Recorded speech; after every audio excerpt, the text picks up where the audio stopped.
Hello and welcome to a special edition of Final Boarding Call. I am your disaster-obsessed host, Alice.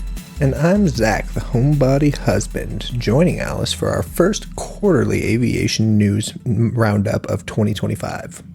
That is right. Today we are doing something new. Every 3 months, we are going to be bringing you a special episode covering recent aviation incidents and accidents from around the world. The first quarter of 2025 has been particularly active in terms of aviation disasters, with the NTSB reporting 140 plane crashes in the U.S. alone from January 1st to March 14th. Yeah, that seems completely insane, but that number is actually consistent with previous years.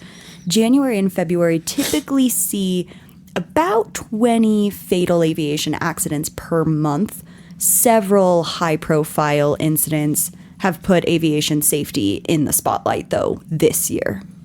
Today, we'll walk you through 5 significant aviation events from the first quarter of 2025. Deep dive into the investigations and what experts have discovered so far. So buckle up for a different kind of turbulence as we review the most significant aviation news from the start of 2025. One might say we're actually taxiing at this point. Bazinga. Yeah, that's funny. You're funny. I'm going to apologize for my very scratchy and sultry voice. Maybe you find it sexy. Maybe you think that I smoked an entire pack of cigarettes. I was instructing a women's track day event today, and I was having a lot of fun, yelling, doing my thing, but the result is that I have a scratchy voice. Okay, I am going to start with what has become the deadliest U.S. air disaster in nearly 24 years, and this is the accident that really laser focused everybody on the aviation industry this year. And I think you have some background. I think most of our listeners should know this case. This is the PSA Airlines Midair collision that took place on January 29th, 2025. So on that evening, at approximately 8:47 p.m. Eastern Standard Time, a Bombardier CRJ-700 regional jet operated as American Airlines Flight 5342 collided with a U.S. Army Sikorsky UH-60 Black Hawk helicopter over the Potomac River near Ronald Reagan Washington National Airport. The CRJ-700 was on final approach to runway 33 after departing from Wichita, Kansas, carrying 61 passengers and 3 crew members. Meanwhile, the Black Hawk helicopter from the Army's 12th Aviation Battalion was conducting a training flight with night vision goggles from Davison Army Airfield in Virginia with 3 crew members aboard. The collision occurred at an altitude of approximately 300 feet, which is quite low. Obviously, we talk about flights and we're talking numbers that are typically between 17 and 35,000 feet. So 300 feet, just half a mile short of the runway. Both aircraft had been communicating with air traffic control right before the crash. However, the NTSB, which is the National Transportation Safety Board, so that's what NTSB stands for, and we're going to mention that a lot in this episode, their preliminary investigation has uncovered several critical findings that help explain how this tragedy unfolded. So one of the most concerning findings is related to air traffic control operations that night. Investigators discovered that a single controller was managing both aircraft at the same time of the collision. Now, this is a situation that is described first off as not normal for that time of day, especially at Reagan National. And we are going to cover an episode quite quickly in the schedule where this exact scenario happens. it's for me, I haven't shared it with Zach yet because it's one of the most heart-wrenching and devastating stories that we will probably ever cover. But the cause of it is not entirely, but partially to do with the fact that there is a single controller. There's a ton of other stuff in this other case we're going to cover, but it was interesting when I saw this in the report because this is absolutely not normal.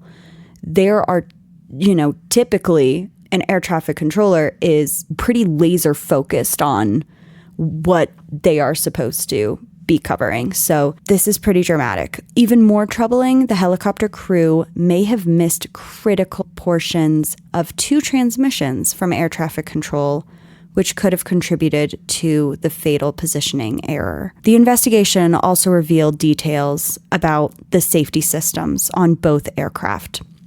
So the CRJ-700, which was the plane, their traffic collision avoidance system, which is also called TCAS, and this is a term that we are going to become quite familiar with in Final Boarding Call because this system comes up in a ton of accidents and close calls. So TCAS issued a traffic advisory 20 seconds before the collision. This system is designed to warn pilots about nearby aircraft, but it doesn't automatically prevent collisions. So I don't have the exact details about this aircraft and how its TCAS system operates, but typically TCAS will actually give you instructions. It will give you verbal instructions. So it's not going to take over the plane and move you around, but often when TCAS is warning you of a collision, it will say something like, go up, or go down. It will actually give elevation adjustment instructions, which is really interesting. Meanwhile, the Black Hawk's automatic dependent surveillance broadcast system, also known as ADSB, different than ABS, your car. It was not broadcasting at the time of the crash, making the helicopter less visible to nearby aircraft and air traffic control systems. Perhaps most critically, the NTSB found that the Black Hawk was operating above its designated altitude limit. Hugely problematic. The helicopter was supposed to remain at or below 200 feet along its designated route, but air traffic control data showed that it was flying at approximately 300 feet when the collision occurred. This altitude violation placed the helicopter directly in the path of descending commercial jets. Kennedy Center webcam captured the explosion midair, and I think probably most of us have seen that really just horrible video with debris falling into the river. The CRJ-700 reportedly split in half upon impact with the water, while the helicopter crashed upside down nearby. All 67 people aboard both aircraft perished instantly. Search and rescue operations very quickly turned into recovery efforts due to the lack of survivors. The investigation is ongoing, with the NTSB working alongside the FAA, U.S. Department of Defense, U.S. Army, and the Transportation Safety Board of Canada. They are conducting further analysis of flight records, flight recorders, video evidence, and aircraft systems to determine the precise sequence of events and contributing factors. But this tragedy really marks the first major commercial passenger flight accident in the U.S. in nearly 16 years, and the first fatal crash involving American Airlines since 2001. It has already prompted calls for immediate changes in air traffic control procedures and stricter oversight of mixed military-civilian airspace operations, especially around the busy airspace of our nation's capital. Zach, why don't you tell us about the next case? The next story takes us to Philadelphia, where just 2 days after the PSA collision on January 31st, 2025, a Learjet 55 operated by Jet Rescue Air Ambulance crashed into a residential neighborhood.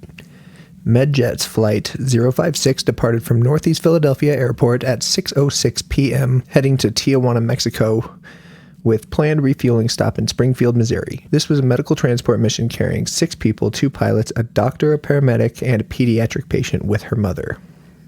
The investigation into this crash is still in its early stages, but the NTSB has already uncovered several key details about what happened. According to the flight data, the aircraft climbed to an altitude of about 1,500 feet before something went catastrophically wrong. The plane began rapid descent with an astonishing rate of 11,000 feet per minute. That's roughly 125 miles per hour straight down. That is terrifying. The entire flight lasted less than 1 minute. The last data received from Flight Radar 24 showed the Learjet at an altitude of 1,275 feet with an increasing speed of 242 knots before it disappeared from radar, less than 3 miles from the airport. It struck multiple buildings and vehicles in a densely populated Castro Gardens neighborhood near Roosevelt Mall. The impact and subsequent explosion created a crater several feet deep, destroying 4 homes, damaging 17 others, and ignited fires in nearby properties and vehicles. All 6 occupants of the aircraft were perished in the crash landing, including the Captain Alan Alejandro Montoya Perales, co-pilot Josue de Jesus Juarez. It is. I double-checked. Dr. Raul Meza Arredondo, paramedic Rodrigo Lopez Padilla, pediatric patient Valentina Guzman Murillo, and her mother, Lizeth Murillo Ozuna. I never took Spanish. I'm going to make you say all the names on the podcast. Tragically, this disaster also claimed the life of Stephen Druitt, a 37-year-old man who was in his car on the ground. His partner suffered burns over 70% of her body and remains in critical condition. Their son sustained head injuries, but is recovering after brain surgery. At least 24 other people on the ground were injured as well. NTSB investigators have recovered the black box from the crash site, which will be crucial in determining what caused the accident. However, in a troubling early finding, they discovered that the cockpit voice recorder hadn't been functioning for years, potentially hampering the investigation's ability to determine what happened in the cockpit during those critical final moments. No distress call was made by the pilots before the crash. One particularly disturbing aspect of this case is that the crash marks the second fatal accident involving jet rescue air ambulance in just 15 months, following another incident in Mexico in November of 2023. This will likely lead investigators to scrutinize the company's maintenance practices and safety culture. Both pilots were experienced and certified to operate the Learjet, making the sudden loss of control particularly mysterious. The investigation team is currently analyzing the recovered data and evidence from the crash site, with assistance from the FAA, who will be following this case closely as more details emerge in the coming months. Our next story takes us to the harsh winter environment of Alaska, where on February 6, 2025, Bering Air Flight 445 crashed while en route Unalakleet to Nome. The aircraft was a Cessna 208B Grand Caravan EX, a single-engine turboprop commonly used for regional flights in Alaska. It departed from Unalakleet Airport at 2:38 p.m. Alaska Standard Time, with 9 passengers and 1 pilot on board. Everything seemed very routine until 3:16 p.m., when the aircraft suddenly disappeared from radar about 30 miles southeast of Nome. Data shows the plane experienced a rapid loss in elevation and speed before vanishing from tracking systems. It was last known with an altitude of 5,300 feet. A massive search effort was immediately launched, involving the U.S. Coast Guard, National Guard, Alaska State Troopers, and numerous volunteers from local communities. The following day, searchers located the wreckage on an ice floe in Norton Sound, about 34 miles southeast of Nome. Unfortunately, there were no survivors. All 10 occupants, whose ages ranged from 30 to 58 years, perished in the crash. 2 of the passengers were utility operation employees from the Alaska Native Tribal Health Consortium. The NTSB's preliminary investigation has already uncovered some extremely concerning findings. Perhaps most critically, the aircraft was significantly overweight at the time of the crash. The plane's estimated gross takeoff weight was about 9,865 pounds, exceeding the maximum weight limit for flights in icing conditions by approximately 1,058 pounds. We are not talking like one suitcase over the weight limit. Over 1,000 pounds, surpassing the threshold for better weather scenarios by over 800 pounds. So even if it was like beautiful, clear blue skies, they are still 800 pounds over. Post-accident examination found approximately 798 pounds of baggage and cargo on board, compared to the 709 pounds listed on Bering Air's load manifest. This discrepancy suggests potential issues with the company's weight and balance procedures, a critical safety factor in aviation, especially in challenging conditions like those found in Alaska. Weather records show that at the time of the crash, light snow and some ice were reported, with temperatures at a whopping 12 degrees Fahrenheit. The Nome Airport reported trace precipitation and trace icing shortly before the accident, which could have become a significant factor given the aircraft's overweight condition. Flight data provides a disturbing picture of the aircraft's final minutes. The plane's airspeed gradually decreased from about 160 knots to 112 knots over a 15-minute period. Then, at 3:19 p.m., the autopilot disengaged when the airplane's airspeed had dropped to only 99 knots. About 19 seconds later, airspeed had plummeted to 70 knots at an altitude of 3,100 feet. The final data point shows the aircraft at only 200 feet, suggesting that it was in an unrecoverable dive. The NTSB is focusing its ongoing investigation on several key areas: a comprehensive examination of the aircraft's performance and center of gravity, analysis of the flight's trajectory and communications between the pilot and air traffic control, data retrieved from the onboard avionics systems, and comparison with a similar 2021 incident involving a Wright Air Service caravan near Fairbanks.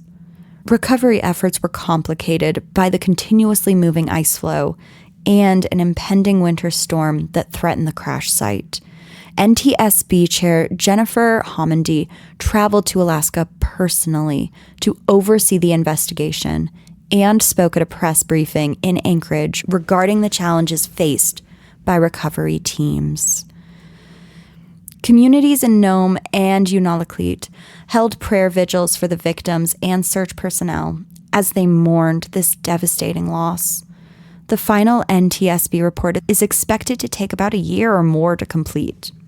But this accident has already raised serious concerns about air safety in the region, where small aircrafts are often the only practical means of transportation between remote communities. Moving on to an incident with a more positive outcome, though still quite dramatic, let's discuss what happened with Delta Connection Flight 4819 on February 17th, 2025 in Toronto. A Mitsubishi CRJ-900LR, operated by Endeavour Air, a Delta subsidiary, was arriving in Toronto Pearson International Airport after departing from Minneapolis-St. Paul. The aircraft was carrying 76 passengers and 4 crew members. As the plane attempted to land at 2:13 p.m. local time, it encountered a severe winter weather conditions with strong winds and gusts up to 40 miles an hour and blowing snow. The airport had received significant snowfall, 8.7 inches over the weekend, creating challenging conditions on the runway. The Transportation Safety Board of Canada's preliminary investigation has revealed some critical details about what happened during the final moments before the crash. Flight data shows the aircraft experienced an unusually high rate of descent before landing. At 50 feet above the ground, it was descending at 1,114 feet per minute. And just before touchdown, it was still coming down at 1,100 feet per minute, significantly faster than the recommended for safe landing operations. Enhanced Ground Proximity Warning Systems, or EGPWS, actually triggered a sink rate alert just 2.6 seconds before touchdown, indicating a dangerously rapid descent. On top of that, the plane touched down with a 7.1 degree right bank angle, meaning the plane was leaning significantly to the right, placing enormous stress on the right landing gear. During that hard landing, the right main landing gear fractured, triggering a chain reaction. First, the landing gear folded into the retracted position, then the wing fractured between the fuselage and the landing gear. Finally, the right wing completely detached from the aircraft, releasing jet fuel that immediately caught fire. This sequence of structural failures caused the aircraft to flip completely upside down before coming to a rest just off the runway. What makes this story remarkable is that despite the violent crash and subsequent fire, all 80 people on board survived. That is completely nuts. All 80 people. It is both upside down and on fire. Also, it is on fire. That's just completely insane. Passengers described the terrifying experience of being suspended upside down in their seatbelts like bats as they waited to evacuate. 21 people were hospitalized, including 2 with serious injuries. The evacuation was particularly challenging since passengers had to release their seatbelts while suspended upside down, and some were sprayed with both jet fuel and fire retardant foam during the escape process. Quick action by the flight attendants ensured a safe evacuation through emergency exits despite the aircraft's inverted position. Fire crews rapidly extinguished the flames while passengers made their way to safety. One of the main areas the TSB is now focusing on is the crew's experience and decision-making. The captain had been with Endeavour Air since 2007 and had 3,570 logged flight hours, while the first officer hired in January 2024 had 1,422.3 total flight hours.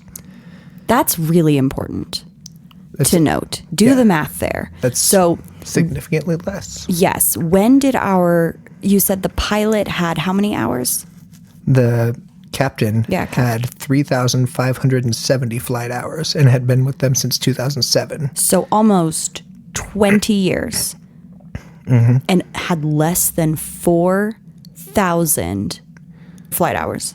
Yeah, and when you picture that in comparison to some of our other stories where people had 11,000 hours of fly time in their 20-year careers, I mean, that is a big difference. It's worth noting. Delta Airlines has offered $30,000 compensation to each passenger as a goodwill gesture, acknowledging the traumatic experience they endured. I certainly wouldn't want to fly again after that, at least for a few months. Yeah, I wonder how that would impact me. I don't know. The incident highlights the importance of aircraft design, crashworthiness, and crew training in ensuring survival during such emergencies. The ongoing investigation will likely result in recommendations regarding landing procedures in severe crosswind conditions and potentially structural improvements to the CRJ aircraft family. Our final story happened just a few weeks ago on March 13th, 2025, involving American Airlines Flight 1006. A Boeing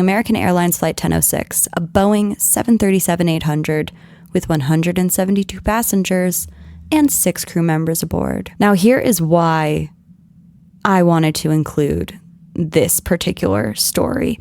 1, it's crazy, so that's good. But 2, this is the flight that I take multiple times a month. I would bet $100 right now that I have been on this plane because I fly Colorado Springs to Dallas Fort Worth, American Airlines. That's my flight that I do 2 to 3 times a month. Ooh, the odds. And what's so funny is this particular week, I just decided to fly Southwest. They started doing a flight from Colorado Springs to Love, which is also in Dallas, but it is not obviously Dallas Fort Worth Airport. And a bunch of my coworkers were like, oh man, you'll love Love. It's this cute small airport. You should try it out, blah, blah, blah, blah, blah. So just by chance, this exact week, I decided to, for the first time in my life, do the Southwest flight instead of the American Airlines flight. Folks, I hope you think that that's as fascinating as I do, because one of the crazy things about aviation disaster stories is that the circumstances that all had to happen for those exact people to be on that exact plane, that is significant. And I do think about that quite often. So here's one where, I just happened to not be on this flight. Okay, so here we go. The flight departed from Colorado Springs Airport at 4:52 p.m., headed to Dallas-Fort Worth. About 20 minutes into the flight, the crew reported engine vibrations, prompting them to divert to nearby Denver International Airport.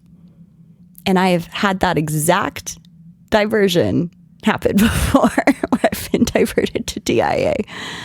The aircraft landed safely at 5:15 p.m., and at first, it seemed that the incident would end as a routine precautionary diversion. However, as the plane taxied to gate C-38, the right engine caught fire. Boom. It's on fire. And I almost always sit on the right side of the plane just by habit. It's so fascinating, all of this. Here we go. Thick black smoke. It is rapidly engulfing the aircraft, forcing an emergency evacuation while still on the tarmac. Yes, you are getting your butt out of that. I don't care where you are. Get your butt out of that plane. It is on fire. The NTSB had sent 2 investigators to examine the incident, with a preliminary report expected within 30 days. So I'll give you what we've got right now, but we are not 30 days out from this incident. Not quite yet. Through this investigation, even though it's in the early stages, there are several key findings that have emerged. The flight crew reported high engine vibrations before diverting, right? Which suggests a mechanical issue was developing during the flight. There are unconfirmed reports, this is unconfirmed, of an oil or fuel leakage that may have ignited as the plane reached the gate, though investigators, again, have not confirmed this detail.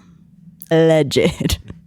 One puzzling aspect that investigators are examining is why the fire appeared only after the plane had landed and taxied to the gate.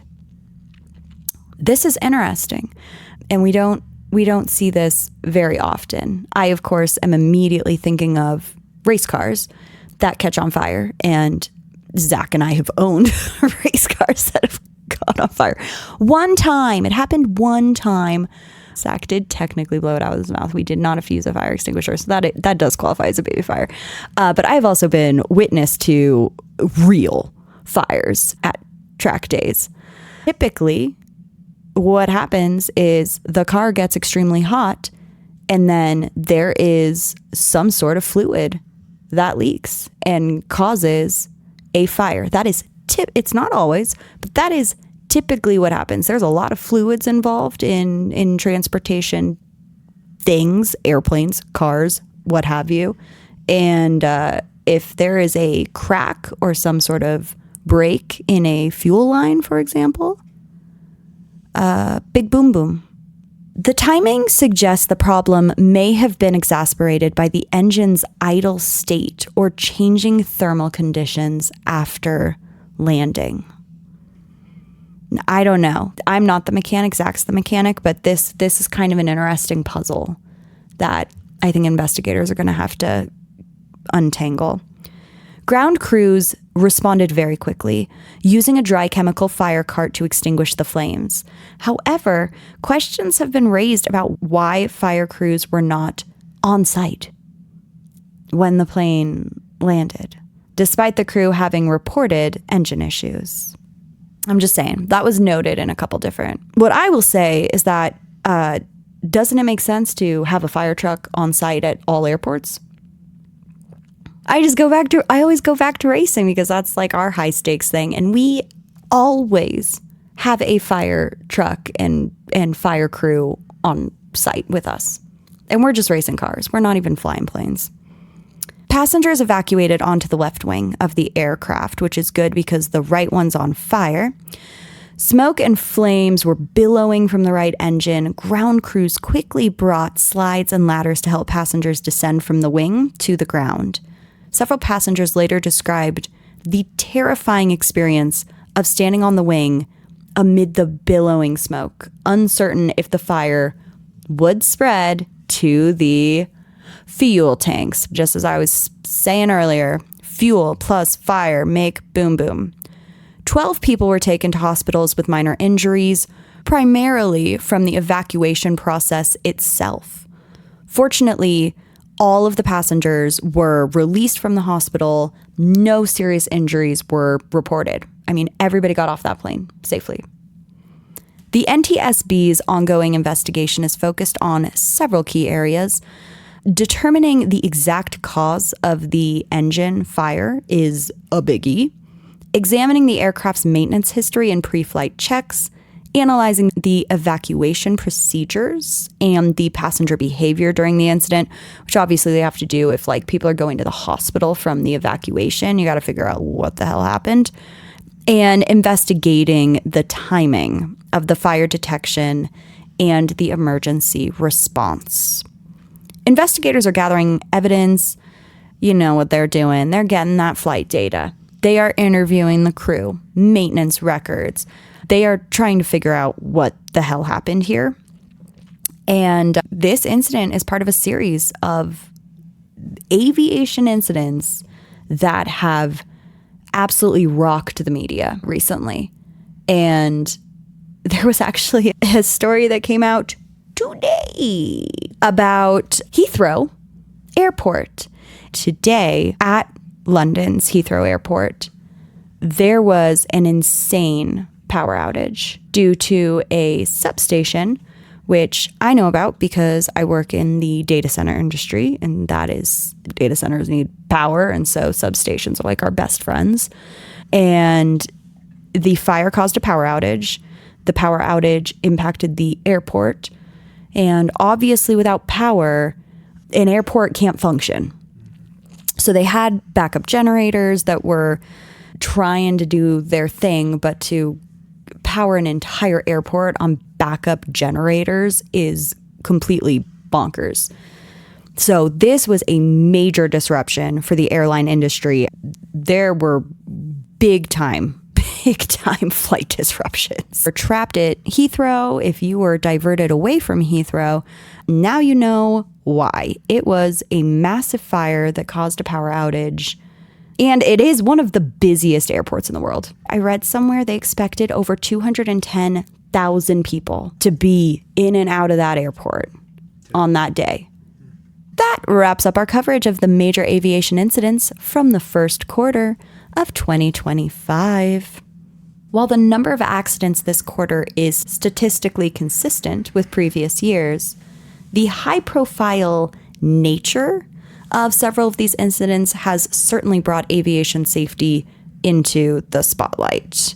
It is still worth noting, Zach, that even with these very recent crazy banana stories, flight is still the safest form of transportation statistically. So go ahead and get on your plane, take that flight. I fly in 2 days, and then I fly every single week for the next 8 weeks. And, it is what it is. It's still safe. That being said, each of these accidents lead to important investigations that further airline safety. And that, is really, really important. And we will be back next week with another aviation disaster story. Our normal podcast will return. And then at the end of Q2, we'll be back with another aviation news roundup. And hopefully we have fewer insane stories to tell. I feel like this was crazy. Planes upside down, planes on fire. That's heavy. That's some stuff. Until then, remember to stow your tray tables, fasten your seatbelts, and prepare for the unexpected, because not every trip reaches its final destination. Goodbye.